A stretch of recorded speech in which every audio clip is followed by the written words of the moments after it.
రేవంత్ రెడ్డి గారి భాష, రెండవది ఆచరణ. అంటే ఆయన చెప్తున్న దానికి ఆయన చేస్తున్న దానికి ఎక్కడా పొంతన లేదు. ఆయన ప్రజాస్వామ్యం నోటిలోంచి చెప్తున్నారు, కానీ ఆచరణ నియంతృత్వంగా ఉంది. ఆయన భాష ఎట్లాగూ మనం కాంట్రవర్షియల్గా మారుతూ ఉన్నది అనేది కూడా వాస్తవం. సార్ ఒక మాట అడుగుతా. ఈరోజు ఇంతకుముందు అన్నగారు చెప్పుకుంటా ముఖ్యమంత్రి గారు ఒక్కరే వెళ్ళారు, సీక్రెట్గా వెళ్ళారు, ఎవ్వరికి చూపిస్తలేరా అని అన్నారు. మరి ఎవ్వరికి చూపించని తెలంగాణ తల్లి విగ్రహము సోనియా గాంధీ గారిలాగా ఉంది అని కేటీఆర్ కానీ బీఆర్ఎస్ పార్టీ కానీ ఎట్లా అంటున్నారు? మీరు ఎవ్వరు చూడలేదా తెలంగాణ తల్లిని? మేము సీక్రెట్గా పెట్టినాం కదా. సీక్రెట్గా పెట్టిన తెలంగాణ తల్లిని సోనియా గాంధీ లాగా ఉంది అని మీరు ఎట్లా చెప్తున్నారు? నేను స్ట్రైట్ అడుగుతున్న ఈ క్వశ్చన్ని. మేము తెలంగాణ తల్లి ఇట్లా ఉంటుంది, ఇలా ఉండాలి అని చెప్పి సూచనప్రాయంగా గాంధీ భవన్లో పెట్టినాం. అంటే మేము దాచిపెట్టలేదు కదా, ఓపెన్గానే చూపించినాం కదా. ఒకవేళ విగ్రహం అట్లనే ఉందనుకోండి అంటే ఓపెన్గా చూపించినట్టే కదా.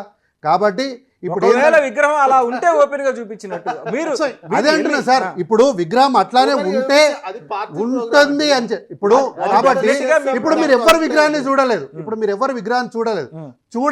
చూడనప్పుడు మీరెందుకు సోనియా గాంధీ గారి లాగా ఉంది అని ఒక ప్రభుత్వం ప్రజాస్వామ్యంగా తీసుకునే డెసిషన్ ని పబ్లిక్ ఫోరం లో ఎందుకు ఉంచట్లేదు అనేది నేను అదే చెప్తున్నా సార్. నేను ఏమంటున్నా, ఎన్నికలకు వెళ్ళక ముందే తెలంగాణ తల్లి విగ్రహం మా మదిలో ఇలా ఉంది అని ఉట్టిగా మాటలతోని బీఆర్ఎస్ పార్టీ చెప్పినట్టు మేము చెప్పలేదు.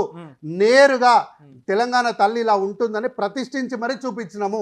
ఈ గాంధీభవన్ చూపించాం సార్. మేము ఆ రోజు అధికారంలో లేము.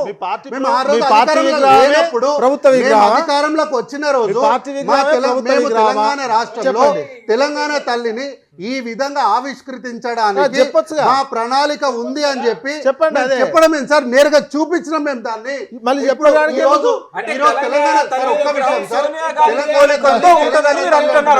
సార్ ఒక నిమిషం, తెలంగాణ తల్లి అని అడుగుతున్నారు కదా.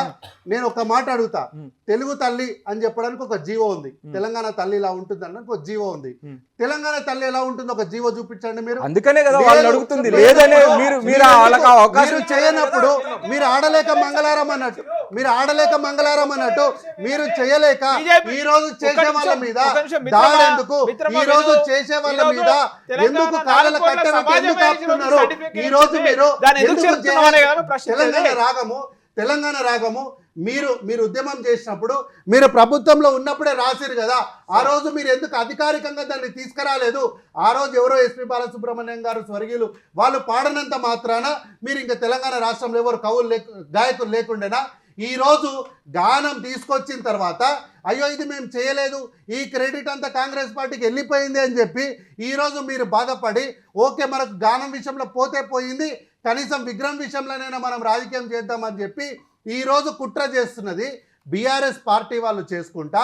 ఈరోజు మీరు 10 ఏళ్ళ అధికారంలో ఉండి ఆ రోజు వాడవాడల కోదండరామ్ గారు ఎందుకు మౌనంగా ఉన్నారని ఆ రోజు ఎందుకు మౌనంగా ఉన్నారంటే ఆ రోజు కోదండరామ్ గారు ఉద్యమ పార్టీ మాది రాజకీయ పార్టీ కాదు, మాది ఉద్యమ పార్టీ అని చెప్పినటువంటి కల్వకుంట్ల చంద్రశేఖరరావు గారి మాటలు విని మోసపోయిండు. అధికారంలోకి వచ్చిన తర్వాత ఊసరవిల్లి కన్నా ఫాస్ట్గా రంగులు మార్చినట్టు మాది పక్తు రాజకీయ పార్టీ అని మాట మార్చినట్టు కల్వకుంట్ల చంద్రశేఖరరావు గారి దగ్గర ఎంతో ఉద్యమం చేసి లక్షలాది మందిని జేఏసీకి నాయకత్వం వహించినటువంటి కోదండరామ్ గారు కేసీఆర్ గారి ముందు ఓడిపోయినరు. ఆ యొక్క కుట్రల ముందు ఓడిపోయినరు. ఏదైతే ఉద్యమంలో గెలిచినటువంటి కోదండరామ్ గారు ఆ కుట్రల ముందు ఓడిపోయిన సందర్భం చూసినాం మనము. తెలంగాణ రాష్ట్రం వచ్చిన తర్వాత ఒక్కరోజు కూడా ఉద్యమకారుని పిలిచి ఇంత గిలాసుడు మంచినీళ్ళు ఇయ్యని బీఆర్ఎస్ పార్టీ ఈరోజు కాంగ్రెస్ పార్టీ అధికారంలోకి వచ్చిన తర్వాత మొన్ననే పెరేడ్ గ్రౌండ్లని ఉద్యమకారులను సన్మానించినటువంటి సందర్భాన్ని మనం చూసాం.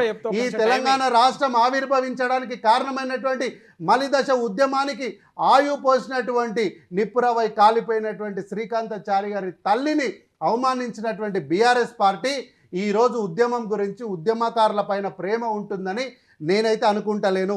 ఊరేస్తే ఊరేసినట్టుకుంటేనని చెప్పినటువంటి సందర్భాన్ని చూసినటువంటి మనము ఈ రోజు 500 రూపాయల బోనస్ ఇస్తే లక్షల రూపాయల ఆదాయం వచ్చిందని చెప్పినటువంటి సందర్భాన్ని చూసాము.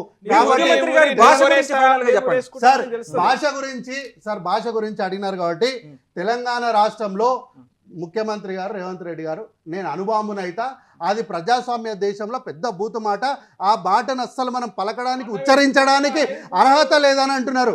అయితే ఓకే మానవ బాంబును అవుతారు అన్నాడు. ఆ మాట తప్పైనప్పుడు ఇదే కల్వకుంట్ల చంద్రశేఖరరావు గారు మీడియాని 100 మీటర్ల గోతిదోయి పాతేస్తా అని హంతకుల్లాగా మాట్లాడిన రోజు ఎందుకు సార్ ఆ రోజు ఎవరు మాట్లాడలేదు? ఎందుకు సార్ మీడియా మిత్రులు మాట్లాడినప్పుడు ఒక ప్రశ్న అడిగినప్పుడు దానికి సమాధానం చెప్పాల్సినటువంటి కల్వకుంట్ల చంద్రశేఖరరావు గారు ఏం చేద్దాం ఇంతలో 1,50,000 ఎదురుదాడి చేసి ఒక రాహుల్ అనేటువంటి ఒక మీడియా మిత్రుని అవహేళన చేసినటువంటి మాటలు ఈ రోజు తెలంగాణ రాష్ట్రంలో భాష కిందికి వస్తుందా సార్? ఈ రోజు ప్రతి ఒక్కరు మాట్లాడుతున్నారు. ఎందుకంటే ప్రజాపాలనలో ప్రజాస్వామ్యం బ్రతికింది కాబట్టి ఈరోజు ప్రశ్నించే గొంతుకలు లేచి మాట్లాడుతున్నాయి. ఆ రోజు మాట్లాడడానికి కానీ ప్రశ్నించడానికి కానీ ఒక్క దగ్గర కూడా అవకాశం లేనటువంటి సందర్భంలో ఆ రోజు 100 మీటర్ల లోతు ఎవరిని పాతేస్తారు సార్? మీడియా పాతేస్తారా? ఒక్క నిమిషం ఉద్యమాన్ని కార్తిక్ గారు ఒక్క నిమిషం. దిలీప్ రెడ్డి గారు ఆ మాటలు అన్నవి మీ నాటి పిసిసి అధ్యక్షునిగా మీ నేటి ముఖ్యమంత్రి మీ రేవంత్ రెడ్డి గారు అన్నారు. దానికి ఒక్క దగ్గర కేసీఆర్ గారు అన్నట్టు చూపి ఏది పడితే అది మీ అధ్యక్షుడు మీ ప్రభుత్వం నడిపే రేవంత్ రెడ్డి లెక్క మాట్లాడకు అని చెప్పేసి మిత్రమా చెప్తా ఉన్నాం. మీరు మాట్లాడటప్పుడు డిస్టర్బ్ చేయలేము మా సమాధానం అన్నది మీరు. కార్తిక్ గారు ఈ నెల రోజులు లేదు ఈ సంవత్సరంలో రేవంత్ రెడ్డి గారు వాడిన భాష మొత్తాన్ని మనం ఒకసారి రివైండ్ చేసి చూద్దామా? బుల్డోజర్లో తొక్కుతా, పండబెట్టి తొక్కుతా అనడం ప్రజాస్వామ్యమా సార్? చాలా కంట్రోల్ గా మాట్లాడుతున్నాడు. అది ప్రజాస్వామ్యం. ప్రజలు ఓట్లేసి గెలిపించిన ముఖ్యమంత్రి. అది కూడా ఎందుకంటే ఆయన మాట్లాడింది కూడా కేవలం ఎంపీ ఎలక్షన్లు అప్పుడు మాత్రమే. అప్పుడు కూడా ఎందుకు మాట్లాడినారంటే అధికార పార్టీ అయినటువంటి కాంగ్రెస్ పార్టీ ముఖ్యమంత్రి అయినటువంటి రేవంత్ రెడ్డి గారిని కల్వకుంట్ల తారక రామారావు గారు ఇష్టం వచ్చినట్టు మాట్లాడినప్పుడు వారి మాటని వారి భాషని వారికే అప్పచెప్పాలన్నటువంటి ఉద్దేశంతో మాట్లాడిన మాటలే తప్ప ఈ తెలంగాణ భాష పైన ప్రజాపాలన విజయోత్సవాలలో ప్రతి సభలో కేసీఆర్ గారి గురించి అనుచిత వ్యాఖ్యలు ముఖ్యమంత్రి గారు చేయట్లేదా సార్?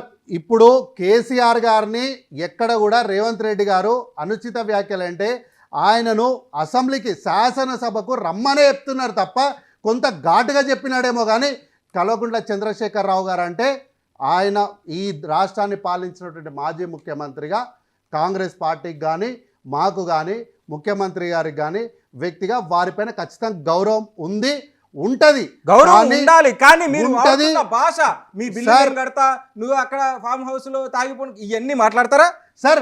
అక్కడ జరిగిన సందర్భం చెప్పిన తాగి పడుకోవడం అనేది ఏం భూత మాట కాదు కదా, అదేం అప్రజాస్వామికమైన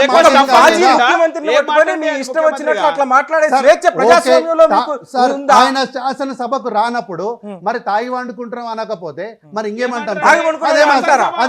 అదేం వల్గర్ కాదు కదా, అదేం వల్గర్ లాంగ్వేజ్ కాదు కదా. వల్గర్ లాంగ్వేజ్ కాదు, అది సాంస్కృతిక పతనం.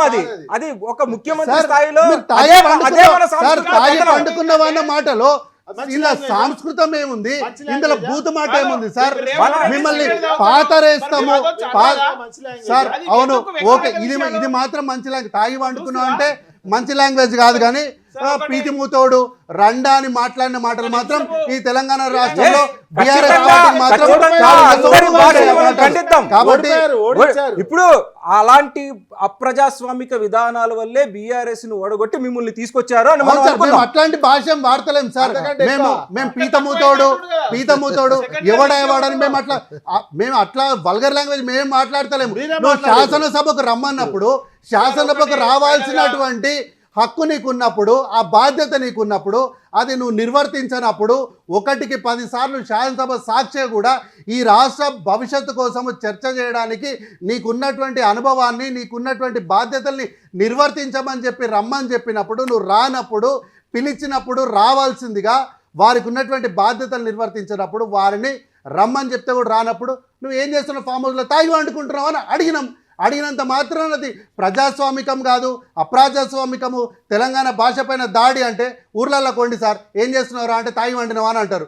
దీన్ని కూడా అప్రజాస్వామికం అంటే తెలంగాణ భాష పైన దాడి చేయాల్సిన అవసరం కాంగ్రెస్ పార్టీకి లేదు, ఉండదు ఎప్పటికి కూడా.